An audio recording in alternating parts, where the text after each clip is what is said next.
Hey guys, Ryan from Weekend Warrior Outdoors again. Saturday morning, I'm in the shop, but not really motivated to go to work quite yet. So I want to talk to you guys real quick about arrow spine. As we're going through these video tips, I'm just kind of talking about what we're doing. And this last couple weeks, one of my buddies, we were up shooting the range, just practicing, and I noticed his arrows, or one of my buddies actually noticed his arrows were flying pretty poor. And it just kind of brought up this whole discussion about arrow spine. And I'm gonna say he's brand new into archery, but he's new-ish, and we'd never really had that discussion about arrow spine and what it means for hunting and stuff. So I just thought I'd do that with you guys here really quick. Matching the spine of your arrow to your bow is super crazy important, whether it's target or hunting. To get the best possible flight out of your arrow, to get the best possible accuracy, you have to match the spine to your bow. And that's increasingly more important when you put a broadhead on the end. When you put that big old heavy wind catching thing on the end, your spine is going to be amplified, whether it's too light or too heavy. And you're really going to notice it taking a toll on your accuracy. And what I mean by that is the spine, for those of you who don't know, is the stiffness of your arrow. You know, arrows are made to bend. If you've ever watched a video of a bow being shot in slow motion, these arrows bend a crazy amount coming out of your bow, more than you would ever imagine. Matter of fact, watching some of those videos almost scares you sometimes how much these arrows bend coming out of your bow. But they're made to do that. The common or the rule of thumb about not dry firing a bow is because when you shoot a bow with an arrow, that arrow is taking a bunch of energy out of your bow and putting it into that arrow.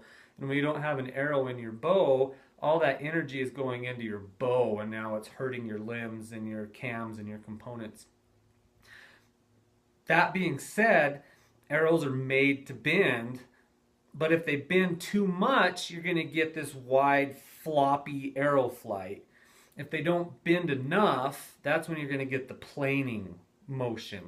So it's really, really important to have the right amount of bend in your arrow coming out of your bow. This is going to be affected by a couple of things.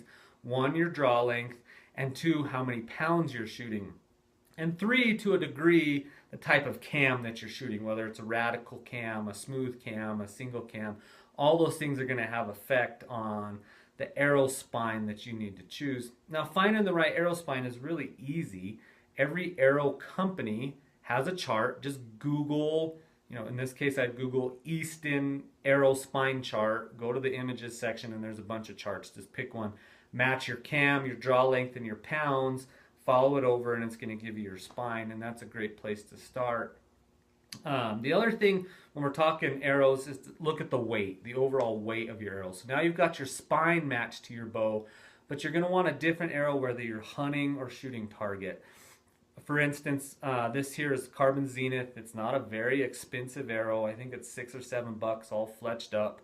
But it's 9.5 grains per inch, and this is the arrow I've been hunting with the last couple years. I've had super great success with it, getting really good penetration.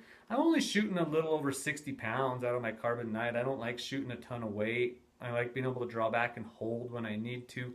But this arrow, I shot 2 elk the last 2 years. The one I shot last year, I blew clear through him, literally stuck my arrow in a pine tree behind him. I shot a cow the year before, shot her a little high, shot her in the spine, and I literally penetrated the full depth of that broadhead into the spine, and she dropped right there. And that's because the weight of this arrow is good for hunting. Over here on my target bow this year, I've been shooting these Easton Light Speeds. They're only 8.5 grains per inch, probably maybe a tad heavy in the target world, but definitely, 8.2 grains per inch. Definitely a tad heavy in the target world, but definitely, in my opinion, not quite enough weight to get that penetration that you need, especially on something like an elk. So there you have it, guys. If you match the spine of your arrow to your bow and then find the grains that you need, whether you're shooting target or hunting, you're going to get so much better flight. So often guys fight the flight of a broadhead out of their hunting bow, especially these newer, faster bows.